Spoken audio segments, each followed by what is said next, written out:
Carmen Haddad is the vice chair of Citi Middle East. That is a position she says makes her an anomaly in a usually male-dominated region. She spoke to my colleague Manus Cranny about her rise to the top, the importance of hard work, and why her company encourages quotas. Manus began by asking whether she agreed with the former Australian Prime Minister Julia Gillard, who recently told Bloomberg that society projects a lot of baggage into women. To be honest, I'm not so sure. No, I wouldn't agree with that. I always took the advantage that being an anomaly in the Middle East as a female executive, to my advantage. I think in the Middle East there's a misconception, right? I think if you lead with content and if you look after your clients properly and you have a good business ethics. I haven't really witnessed a lot of sort of that kind of rhetoric where I've been involved. I've taken advantage of the fact that I've been a female, covering the Middle East.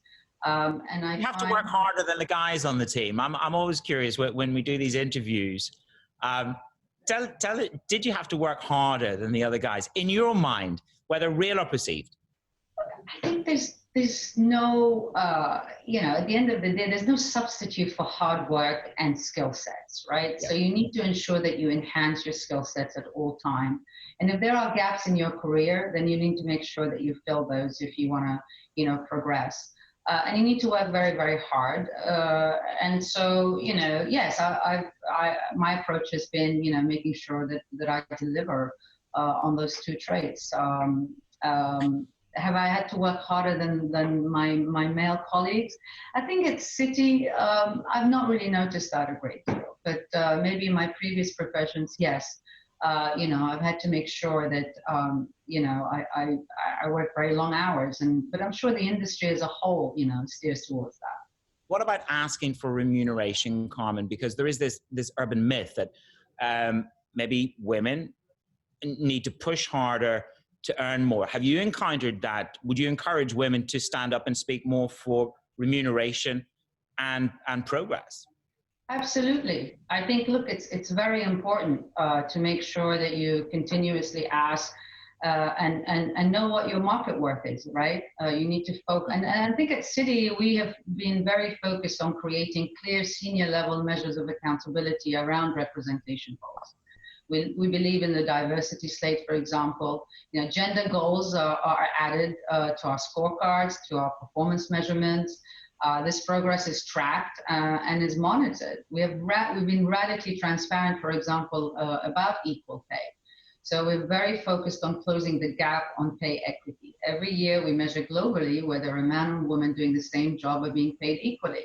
And we actually disclose those numbers. So that's extremely important, I think, for us. If you look at the MENA region, we have about 1,700 employees. 40% of those are represented by females. 20% of our directors are female. 15% are managing directors. At the SVP level, I think we have 35% female representation. If you look at new hires across ICG, which is the Institutional Client Group ex-consumer, 46% of new hires this year for the MENA region have been female. 10 out of the 19 promotions to director level in the MENA region have been female this year. Can we just square off on pay? I caught up with Sergio Motti a couple of weeks ago and he said, look, man, the whole world is racing to hire the best women and retain the best women. And there is this competition in remuneration. Is that something that you're experiencing, Carmen, in terms of hiring and retaining? I think the pool is relatively small, especially in financial industry. So there isn't a great pool to fish from, if you will. But overall, I think the retention program that we have is very, very critical. We have a lot of emphasis on the graduate program at Citi, making sure that 50% of the intake is female.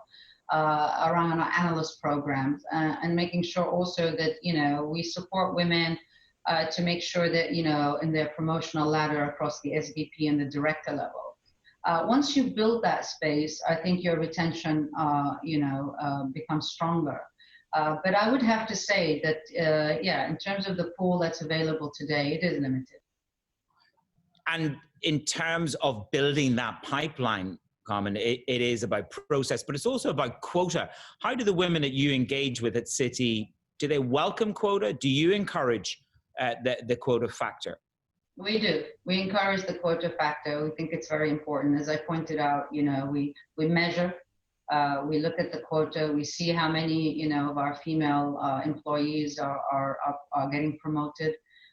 We look at, opportunities for them to also progress on that ladder and look at our human resource skill sets and see if there are specific programs that we need to support them on.